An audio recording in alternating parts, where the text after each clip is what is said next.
Cuando la calle se oscureció, yo, Pablo, un joven estudiante, guardé mis herramientas y fui a la caravana a cambiarme. Llevaba 3 meses trabajando en la obra para ayudar a mi abuela enferma. Necesitaba medicamentos muy caros. Yo no tenía padre y mi madre también tenía que trabajar doble turno. Juntos conseguimos cubrir los gastos del tratamiento de mi abuela, pero apenas podíamos mantenernos. Yo estaba muy cansada porque, además de trabajar, cursaba el 3er año de universidad.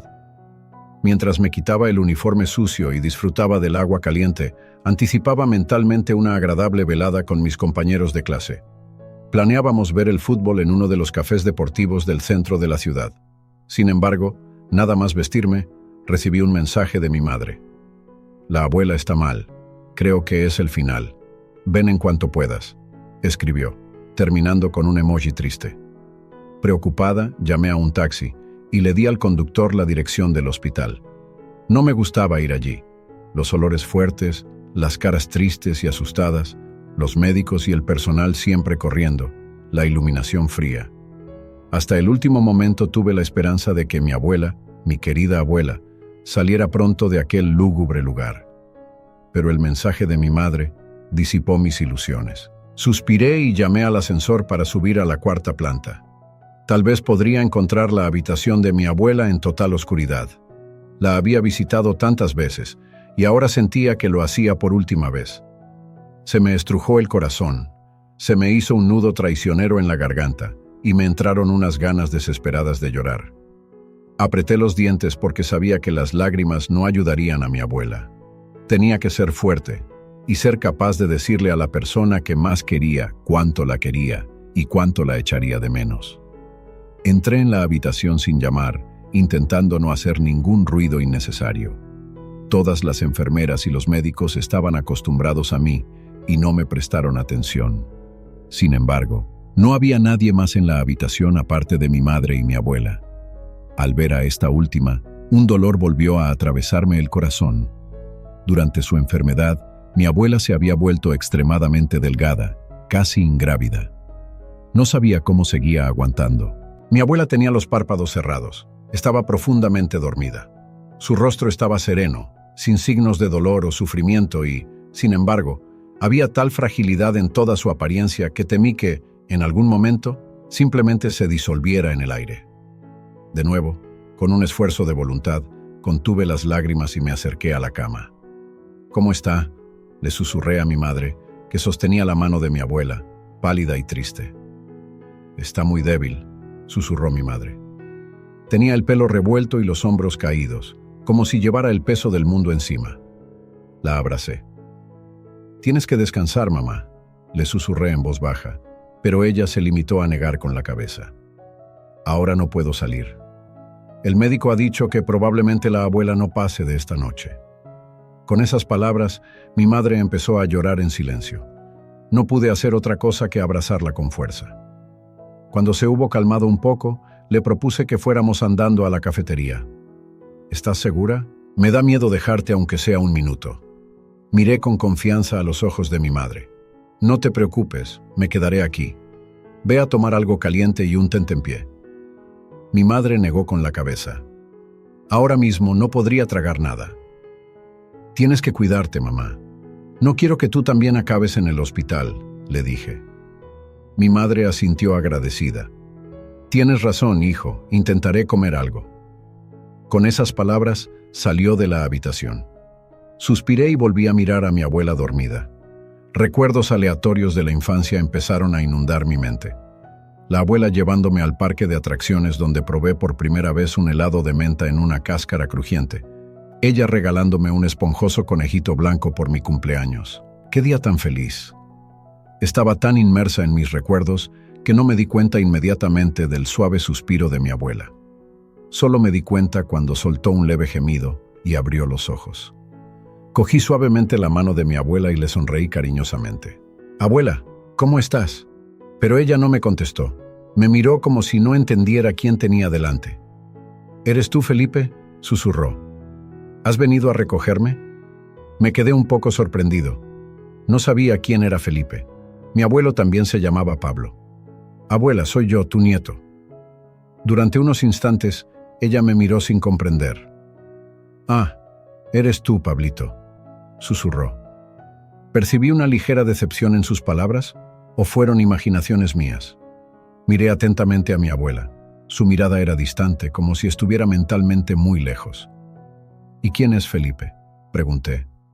Mi abuela sonrió débilmente y cerró los ojos. Su rostro adoptó una expresión soñadora. «Felipe fue mi primer amor», respondió en voz baja. Me quedé muy sorprendida. Nunca había imaginado que mi abuela hubiera amado a nadie más que a mi abuelo. Incluso me dio un poco de pena preguntar. Menos mal que mi madre no se enteró, pensé, o tal vez lo sabía. Las mujeres se interesan más por estas cosas. Quizá mi abuela ya le había contado a mi madre su vida antes de la boda. Me sacó de mis pensamientos una tos seca de mi abuela. La anciana tosió considerablemente y tardó un rato en recuperarse de nuevo. «Esa tos», se quejó la abuela. «Estoy tan cansada de esos ataques. Era diferente cuando era joven». Acaricié la mano de mi abuela. «¿Dónde vivías entonces, abuela?», pregunté. «Oh, viajaba mucho por el país. Trabajé en varios sitios. Tuve una buena educación. Me contrataban como institutriz en casas de familias adineradas y educaba a los hijos de comerciantes e incluso de aristócratas. ¿A cuántas niñas convertí en señoritas?». La abuela decía todo esto despacio y en voz muy baja, pero sin dejar de sonreír. Qué agradable es para los ancianos recordar su juventud. Siempre miran hacia atrás porque no tienen nada por delante, pensé con tristeza. La expresión soñadora del rostro de la abuela se tornó de pronto preocupada. «Pablito, sé que pronto lo harás», empezó diciendo la abuela. Pero antes de que pudiera terminar la frase, le sobrevino de nuevo un largo ataque de tos. Yo la cogí de la mano. Finalmente, el ataque de tos pasó. «Es mejor que no malgastes tus fuerzas en palabras, abuela», le aconsejé, pero la abuela negó obstinadamente con la cabeza. «No me interrumpas, Pablito. Lo sé muy bien», dijo. Estaba claro que las palabras le costaban, pero la anciana no tenía intención de rendirse. Siempre fue una guerrera, se me pasó por la cabeza. Por lo que sabía de mi abuela, nunca se rendía hasta el final y siempre perseveraba en sus objetivos. «Sé que voy a morir pronto», continuó la abuela. «Los médicos no tienen nada que hacer. Puedo sentirlo». Quise discutir, pero la abuela me hizo un gesto para que me callara. «Escucha, Pablito, antes de morir, hay algo importante que tengo que decirte. Es muy importante». La expresión de la abuela era muy seria. Ante estas palabras me sorprendí en silencio. De repente, se abrieron las puertas de la habitación y entró una enfermera. La abuela la miró por debajo de las cejas. «¿Estás despierta?», dijo amablemente. «¿Necesitas algo?». La abuela negó con la cabeza. Su postura solo decía una cosa. Quería que la enfermera se fuera cuanto antes. Al darse cuenta, cogió los frascos vacíos de medicamentos de la mesa y salió de la habitación. La abuela respiró hondo, reuniendo fuerzas para continuar, pero la maldita tos volvió a silenciarla durante un buen rato. Cuando pasó la crisis, noté con lástima que mi abuela se había puesto aún más pálida. «Pablito», susurró. «Sí, abuela», respondí, inclinándome un poco más hacia ella. Por alguna razón, de repente sentí que, después de aquello, mi vida nunca volvería a ser la misma. «En mi cuaderno rojo que está en la mesilla de noche, encontrarás la dirección de un abogado», dijo la abuela. «Cuando me muera, ve a verle. Te enseñará su casa». No daba crédito a lo que oía. ¿Se había vuelto loca la abuela?, pensé. «Abuela, ¿de qué estás hablando?», pregunté en voz alta. «Lo sabrás todo por la carta que te dará el abogado, Pablito», respondió débilmente la abuela. Su mirada, que llevaba un buen rato recorriendo las paredes, se posó finalmente en mí. «Has crecido mucho, Pablito», dijo la abuela con admiración. Luego se recostó en las almohadas y cerró los ojos. «Estoy tan débil», murmuró casi inaudiblemente. «Quiero dormir un poco». Asentí sin decir palabra. Imaginé a mi abuela de muy joven. ¿Cómo era entonces? Sabía que había perdido a sus padres a una edad temprana y que había tenido que valerse por sí misma. «Siempre fuiste muy fuerte, mi frágil abuela». Mi madre entró en silencio en la habitación. «¿Sigue dormida?», susurró. Se despertó brevemente. respondí en voz baja. Tosió mucho y dijo que tengo una casa. ¿Qué? ¿Qué casa? Los ojos de mi madre se abrieron de par en par, sorprendida. A lo mejor se ha imaginado algo. Me encogí de hombros. ¿Quién sabe lo que pasa por la mente de los ancianos? Mi madre me dio la razón. Aquella noche, mi abuela falleció. No volvió a despertarse y murió plácidamente mientras dormía. Cuando recogí las pertenencias de mi abuela de la mesilla de noche, encontré un cuaderno rojo y me lo metí distraídamente en el bolsillo de la camisa. Todo el día transcurrió como un torbellino. Mi madre y yo no tuvimos ni un momento de paz. Estaba agradecido por ello, porque me hacía preocuparme menos por la pérdida. Por la noche, cuando volví al dormitorio y me tumbé en la cama sin desvestirme, sentí algo sólido en el bolsillo y recordé el cuaderno. Saqué la pequeña libreta desgastada y empecé a hojear las páginas. Estaban llenas de fragmentos de pensamientos, poemas, recetas y listas de la compra. Con lágrimas en los ojos, contemplé la letra familiar de mi abuela de la infancia, pasando el dedo por las letras bien cuidadas. Cuando estaba a punto de cerrar el cuaderno, de repente me fijé en una dirección y una firma en la última página. Abogado Ismael Torres. Recordé las últimas palabras de mi abuela. Cuando muera, vete con él. Te enseñará su casa. ¿Podría ser cierto? No pude dormir durante mucho tiempo, pensando en las misteriosas palabras de mi abuela. Al día siguiente, me levanté muy temprano, a pesar de haber dormido mal. Primero, fui a la obra y anuncié que renunciaba. Luego fui a la estación de tren y compré un billete. Cogí agua y bocadillos, subí al vagón y me senté junto a la ventanilla. Tenía que viajar todo el día. Miré por la ventanilla e intenté adivinar lo que me esperaba. Llegué a una ciudad costera desconocida al anochecer. Cogí un taxi hasta uno de los hoteles del centro y pasé la noche allí. Al día siguiente, desayuné en un café y me dirigí a la dirección que figuraba en el cuaderno rojo. Al encontrar la casa correcta, vi inmediatamente un cartel que decía Servicios Jurídicos. Me acerqué a la puerta y llamé al timbre plateado. La puerta se abrió y entré, encontrándome en un acogedor vestíbulo frente a la recepción. ¿En qué puedo ayudarle?, preguntó una chica encantadora acomodándose un mechón de pelo que se le había caído de su sitio. Sofía, decía su nombre. Me sorprendí un poco. La chica me gustaba mucho. Así que recuperé mis pensamientos y dije, necesito hablar con el abogado Ismael Torres. ¿Puedo hacerlo ahora? Sofía miró el monitor del ordenador y escribió algo en el teclado. En estos momentos está con un cliente, pero podrá reunirse con el señor Torres dentro de unos 15 minutos. ¿Le importaría esperar un poco?, respondió, alzando de nuevo sus ojos azules hacia mí. Me derretí por completo y, asintiendo en silencio, me senté en el sofá de cuero claro. Tal vez debería pedirle su número, pensé. Luego sacudí mentalmente la cabeza.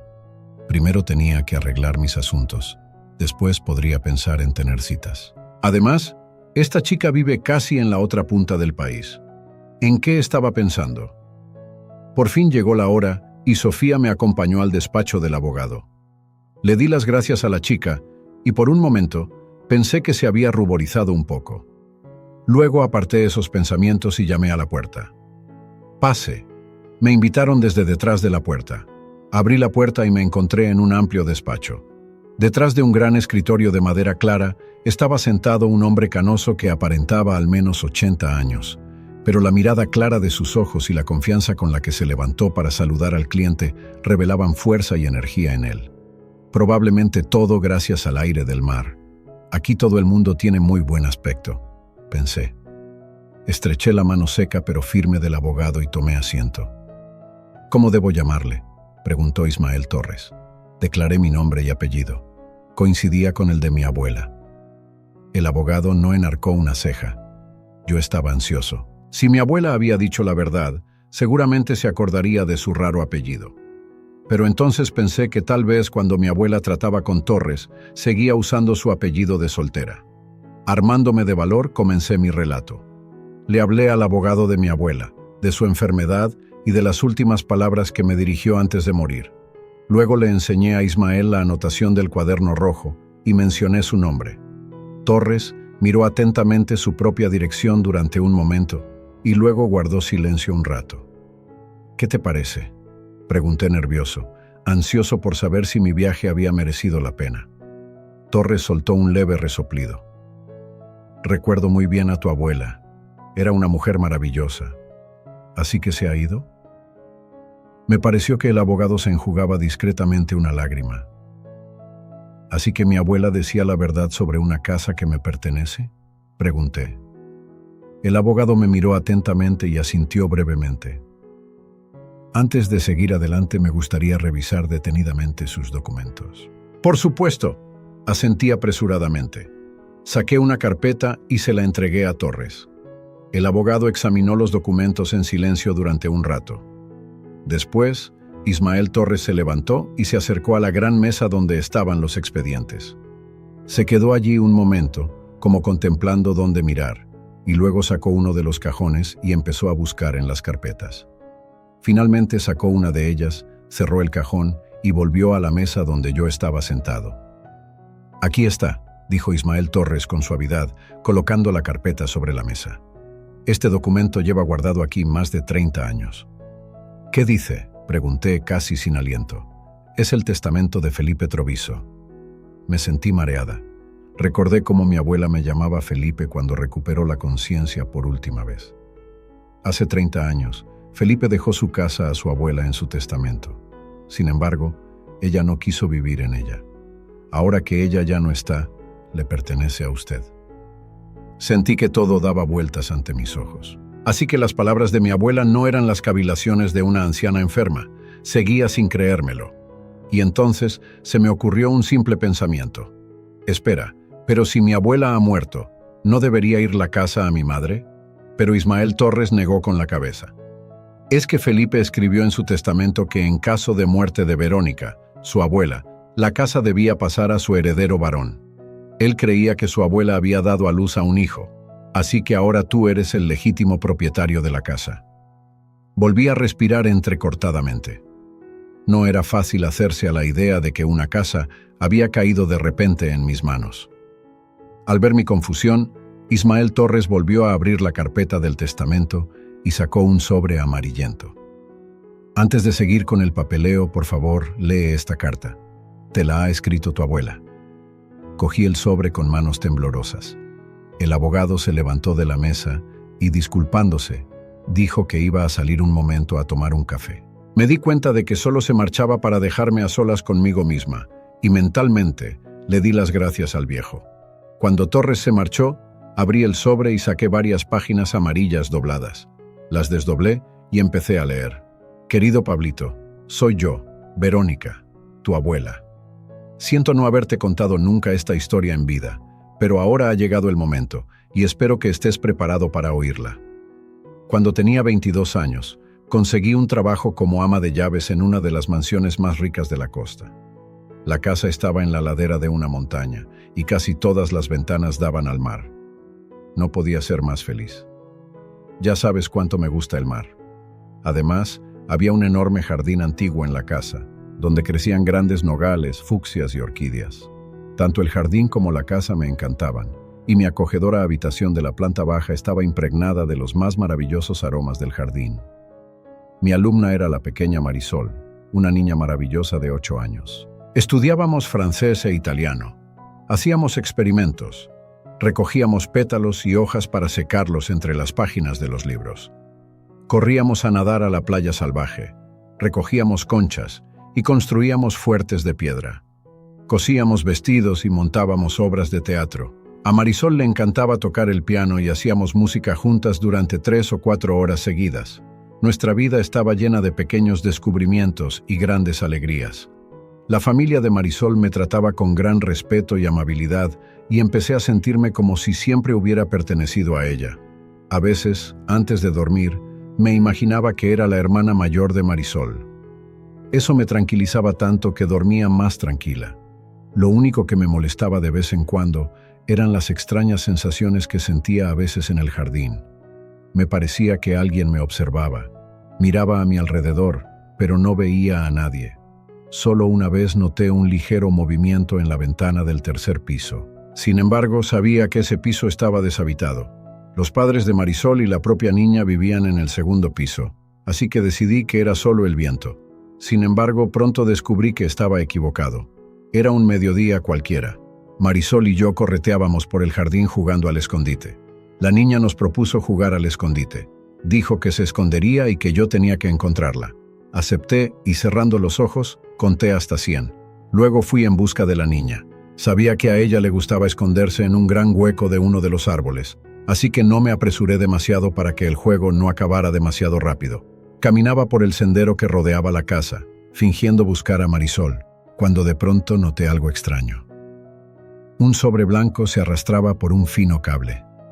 Levanté la vista, pero no vi a nadie. El sobre estaba a mi lado y lo cogí con las manos.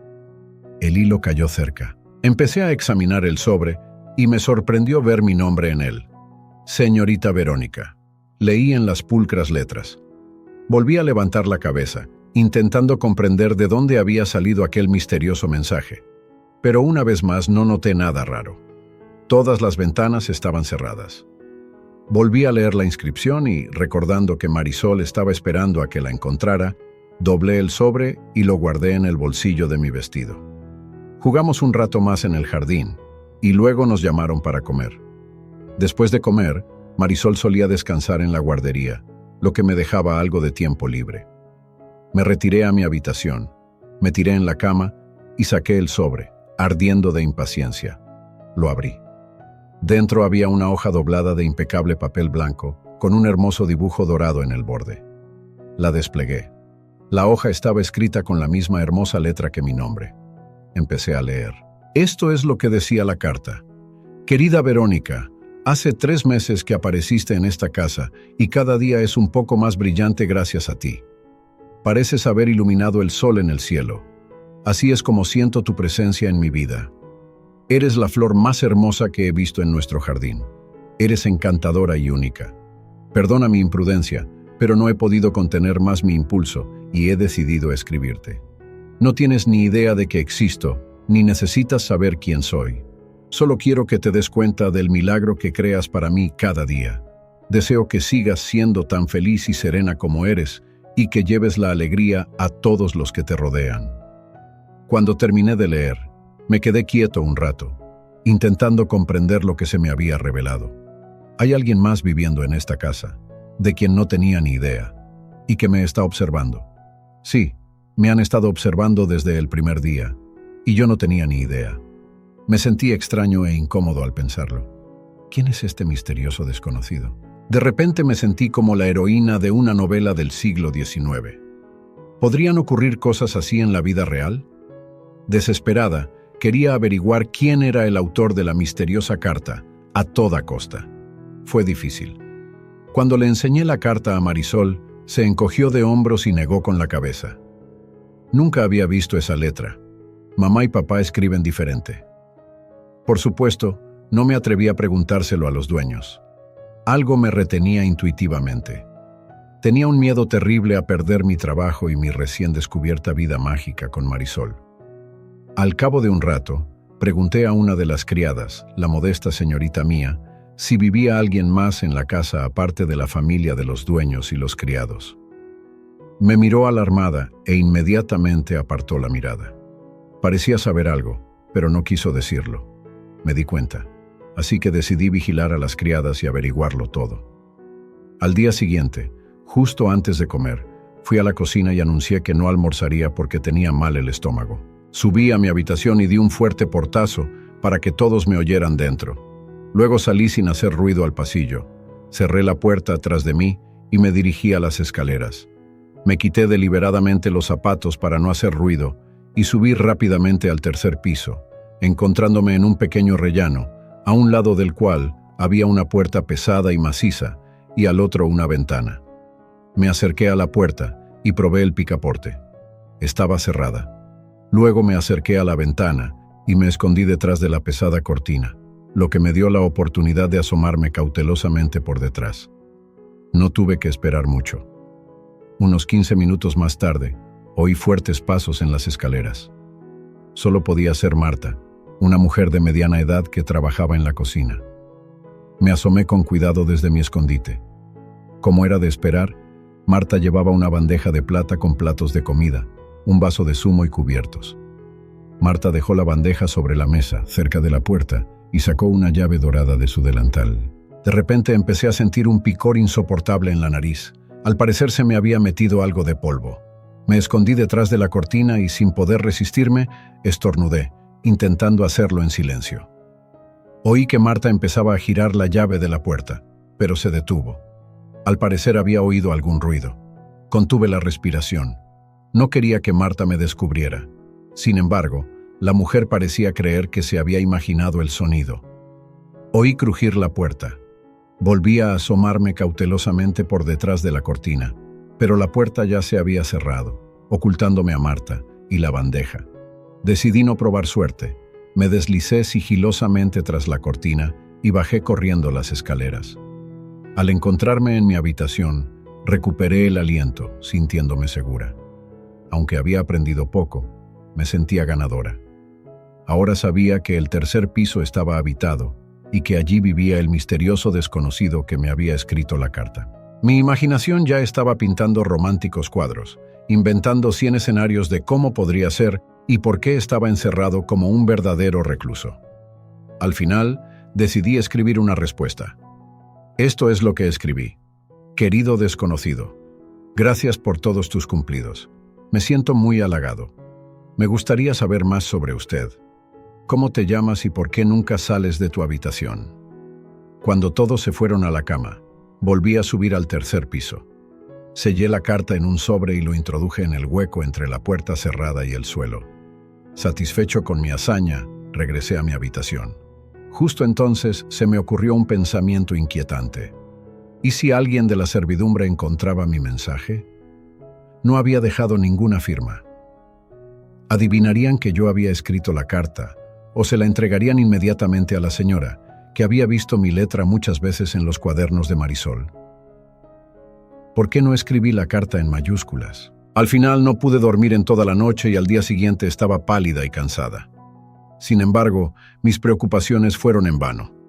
Cuando Marisol y yo paseábamos por el jardín y la niña corría entre los árboles en busca de ardillas, volvió a caer en mis manos una carta. Inmediatamente levanté la vista y vislumbré una mano que cerraba rápidamente la ventana. Como antes, escondí la carta en el bolsillo de mi vestido y Marisol y yo jugamos en el jardín hasta el almuerzo.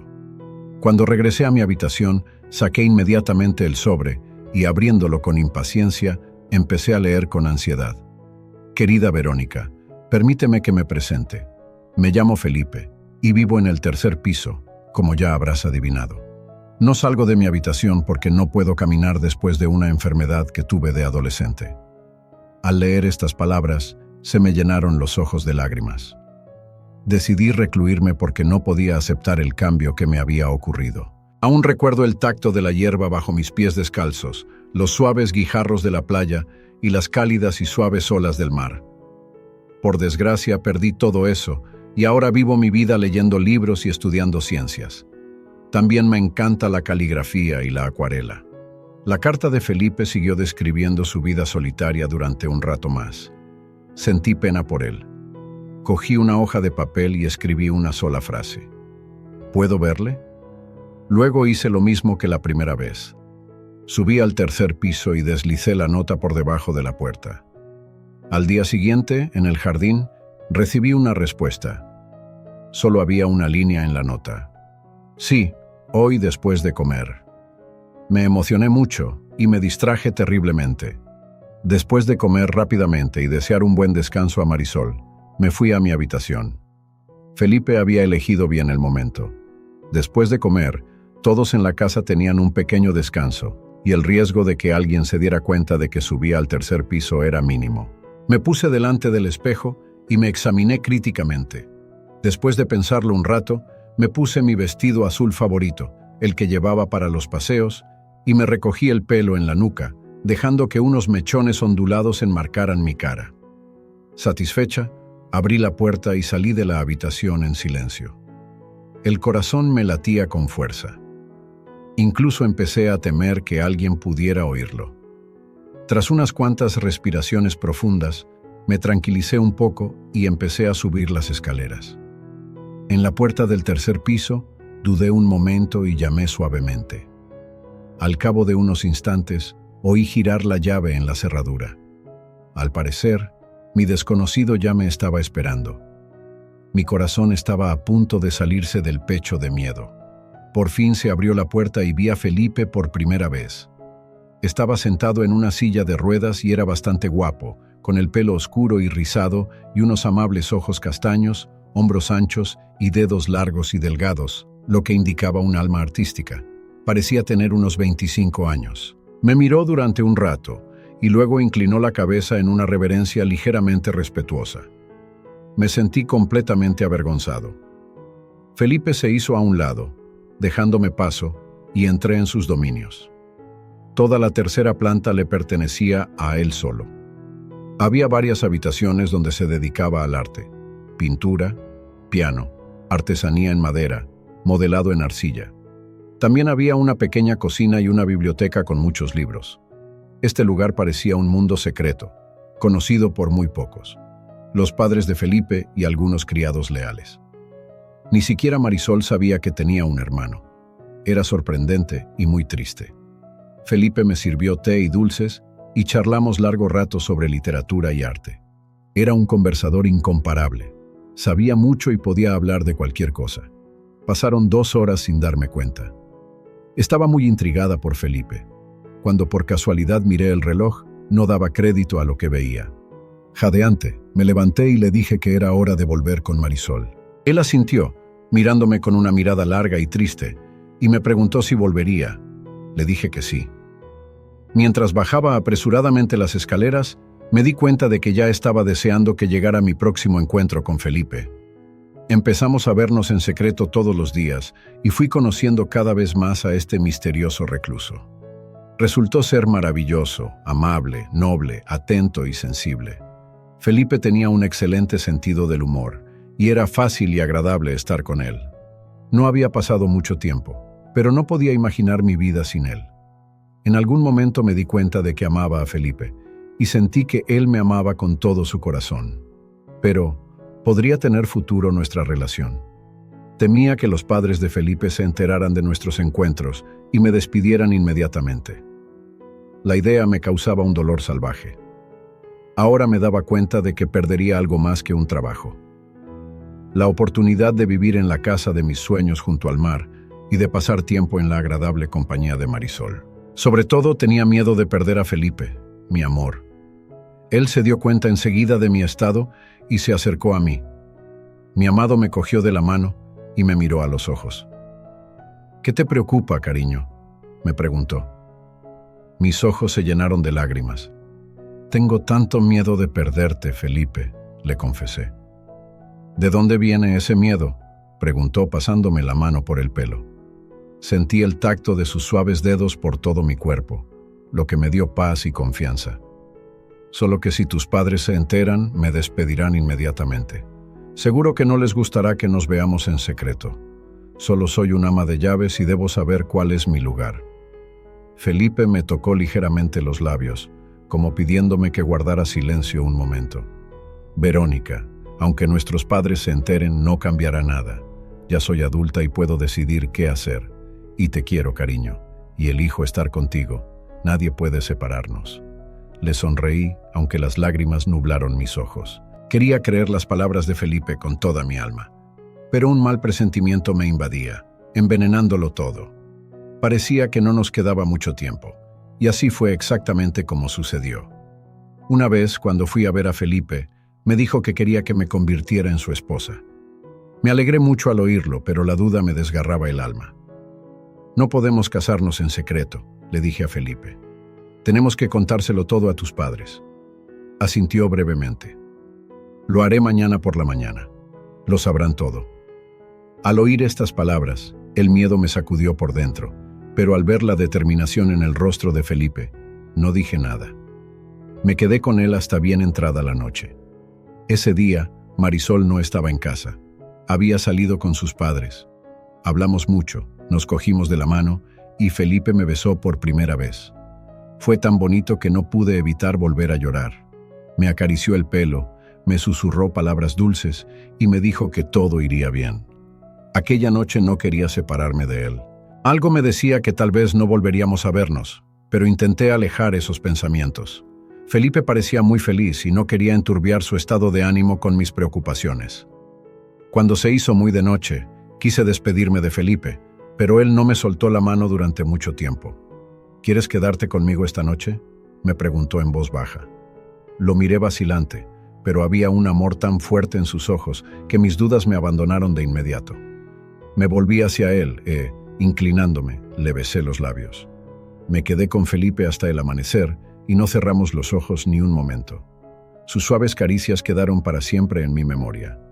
Cuando salió el sol, le di un último beso y le dije que era hora de volver a mi habitación. Me acompañó hasta la puerta. En el umbral, me volví y miré a mi amado una vez más. Él también me miró a los ojos y sentí que unos hilos invisibles nos habían unido para siempre. Cuando volví a mi habitación, no podía dormir. Estaba muy nerviosa. Sabía que pronto habría una conversación entre Felipe y sus padres y la esperaba con impaciencia. Sin embargo, al cabo de un rato me dormí. Me despertó un fuerte golpe en la puerta. «Recoge tus cosas y lárgate de nuestra casa». Oí gritar a la dueña de la casa. «Estás despedido». Al principio pensé que solo era un sueño terrible, pero todo estaba sucediendo en la realidad. Me levanté tambaleándome y empecé a recoger mis modestos vestidos y mis libros. No tardé más de media hora en hacer la maleta. Llamaron de nuevo a la puerta. «¿Estás lista?», oí la voz impaciente de la señora. «No esperaremos eternamente. El señor Treviso ya está en el coche. Le llevará a la ciudad». Recogí mi maleta y abrí la puerta. La señora me miró con desdén. «Chica atrevida y promiscua», pensé para mis adentros. «Creías que podías vivir de nosotros», dijo con frialdad, confirmando mis pensamientos. «No funcionará, chica de la calle». Y pretendía ser tan educada. «Espero que no se lo digas a Marisol», le supliqué. La mujer me lanzó una mirada furibunda. «No te atrevas a mencionar su nombre con tu sucia boca», gritó casi en un ataque de rabia. «Espero que aprenda a querer a su nueva institutriz». «Por favor, no le digas nada», le supliqué en voz baja. La mujer no dijo nada más. Caminé en silencio hasta la salida de la casa y me senté en el asiento trasero del coche del señor Treviso. Tampoco me dijo una palabra, solo me llevó a la ciudad y me dejó en la estación. Me quedé en medio de la plaza, pálida, confusa y sola. Conseguí encontrar una habitación decente en el centro de la ciudad, que alquilé por unos días. Estaba segura de que Felipe vendría a la ciudad a buscarme, así que todos los días salía a pasear por el centro, cerca de la estación. Pensaba que así le sería más fácil encontrarme, pero siempre volvía sola a casa. Nunca encontré a Felipe. Estaba desesperada, sin saber qué hacer ni cómo proceder. Los días se mezclaban como gotas de lluvia. Echaba de menos a Felipe, a Marisol y la casa que me parecía tan bonita. Luego supe que estaba embarazada y que iba a tener un hijo, el hijo de Felipe. Lloré durante mucho tiempo, sin saber qué hacer. Mis ahorros se agotaban rápidamente. No sabía cómo darle la noticia a Felipe de que pronto sería padre. Finalmente, decidí escribirle una carta. Por alguna razón, estaba segura de que íbamos a tener un niño. Se lo conté todo a Felipe en un papel y al final escribí mi dirección con la petición de que viniera lo antes posible. No sabía cómo evitar que sus parientes o criados interceptaran la carta. No podía fiarme de nadie. Entonces me acordé de Marisol. Solo ella podía ayudarme. Me puse en marcha inmediatamente, dándole al chofer casi el último dinero que tenía. Me llevó a casa, donde había pasado tantos días maravillosos. Por supuesto, no llamé al timbre, intentando pasar desapercibida. Caminé a lo largo de la alta valla cubierta de hiedra que rodeaba el jardín. De repente, oí cantar a Marisol y asomándome entre el follaje, vi a la niña. Estaba sentada en la hierba, no muy lejos de donde yo estaba. «Marisol», la llamé en voz no muy alta. No quería que me oyera nadie más que la niña. Seguro que ahora Marisol tenía una nueva institutriz y podía estar cerca. La niña se volvió sorprendida. «Marisol», repetí en voz más baja. «¿Quién me llama?», preguntó la niña sobresaltada. «Soy yo, Verónica. Estoy detrás de la valla», respondí, temiendo que la niña no quisiera hablar conmigo o, Peor aún, que llamara a un adulto. Marisol se levantó de un salto y corrió hacia la valla. «Verónica, ¿dónde estás? Te echo tanto de menos. ¿Por qué me has dejado?», dijo rápida y ligeramente ofendida. Le tendí la mano. «Estoy aquí, Marisol. Perdóname, pero no podía hacer nada. Tus padres pensaron que yo no era adecuada para ser tu ama de llaves». Marisol se echó a llorar. «¿Pero por qué? Déjame hablar con ellos. Mi nueva asistenta es horrible. Es tan aburrido estar con ella. Tendrás que aprender a quererla, querida. Aquí no podemos hacer nada. Lo siento». Intenté consolar a la chica. Marisol me apretó la mano y lloró. Sentía que alguien se acercaba por la carretera. «Escucha, cariño», dije rápidamente. «¿Puedes ayudarme?». La niña me soltó la mano y se secó las lágrimas con los puños. «Por supuesto», asintió. «Solo dime cómo». Deslicé un sobre blanco entre los barrotes de la valla. «Por favor, sube este sobre al tercer piso y ponlo en la rendija que hay bajo la pesada puerta cerrada», le dije. La chica cogió el sobre y le dio la vuelta entre las manos. «¿Pero por qué?», preguntó sorprendida. «Por ahora es un secreto», le susurré. «Te lo contaré la próxima vez. Que sea nuestro secreto, ¿vale? Que nadie sepa lo del sobre». La chica asintió, sonriendo con picardía. «Haré lo que dices, pero ¿cuándo volveremos a vernos?». Se me estrujó el corazón. Sabía que probablemente era nuestro último encuentro, pero decidí que una mentira sería mejor que la verdad por ahora. «Pronto», dije. «Te lo prometo». Asentí con la cabeza, conteniendo a duras penas las lágrimas. «Marisol, ¿dónde estás, cariño?». Oí una voz profunda y desconocida. La chica se sobresaltó, escondiendo rápidamente el sobre en su pecho. «Es la señorita Pérez. Me está buscando», dijo rápidamente. «Tengo que irme. Adiós, Verónica». Me quedé de pie junto a la valla durante mucho tiempo, llorando en silencio. «Adiós, mi pequeña. Adiós», susurré antes de marcharme. Volví a la ciudad y al día siguiente me dio fiebre. Sin dinero, estaba al borde de la desesperación. Decidí pedirle a mi vecina una medicina para la fiebre. Llegué a su puerta y, cuando me abrió, sentí que estaba a punto de desmayarme. La vecina era una señora mayor, amable y con un gran corazón. Al ver mi estado, me llevó dentro, me sentó en el sofá del salón y llamó al médico. El médico era un joven llamado Pablo. Sí, Pablito, era su abuelo. Parece que se enamoró de mí a primera vista. Me recetó medicinas, y cuando se enteró de que no tenía dinero para comprarlas, fue él mismo a la farmacia. Me visitaba todos los días, me traía flores, fruta y dulces, vigilaba mi salud y me animaba con palabras amables. Cuando me recuperé, a menudo me traía la compra y me invitaba a varios sitios, conciertos, teatros o simplemente a pasear. Yo le agradecía sinceramente su ayuda, pero declinaba sus invitaciones. Sin embargo, insistió y le conté lo que me había pasado. Cuando se enteró de que estaba embarazada, se puso pálido, me pidió disculpas y se marchó. Pensé que no volvería. Esperé a Felipe, pero nunca apareció. No sé por qué. Quizá Marisol no había podido entregar la carta discretamente, o quizá sus padres le habían prohibido salir de casa. Una semana más tarde, Pablo volvió a visitarme con un gran ramo de rosas en las manos. Se arrodilló y me pidió que me casara con él. Dijo que estaba dispuesto a aceptar a mi hijo como suyo y prometió cuidarme el resto de mi vida. Lloré sin saber qué hacer. Amaba a Felipe con todo mi corazón, pero nunca vino, y tanto mi hijo como yo necesitábamos protección. Vi lo bueno y noble que era el doctor Pablo, y sintiendo una inmensa gratitud hacia él, acepté casarme con él.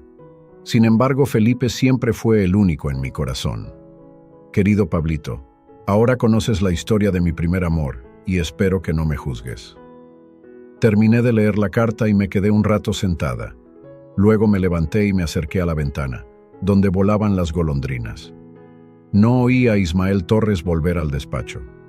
«Veo que ya has leído la carta», dijo en voz baja. Me aparté de la ventana y asentí.